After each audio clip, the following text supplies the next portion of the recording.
We mama, nimekukanya mara ngapi kuja kwa hawa watoto? Hivi Kitana, kwa nini unafuatilia mambo yangu? Kila ninapoenda unanifuatilia kwa sababu gani? Mimi hapa nimekuja kutembea ni kwa mwanangu.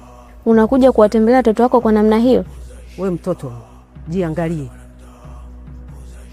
Mambo yangu nayo yafanya, sio mpaka unifuatilie. We ni kama nani? Na mara zote umekuwa ukiharibu mipango yangu. Unachokitafuta ni nini kwangu? Nitaacha kukufuatilia paka pale ambapo utaacha kufanya hayo mambo yako ya ajabu.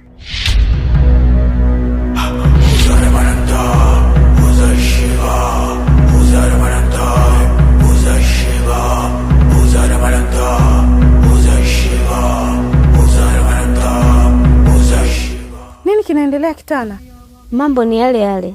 Mama yako bado hajaacha kufuatilia wewe na mume wako. Na hapa kilichomleta nikachukua kiumbe kilichopo tumboni mwako. Kitana.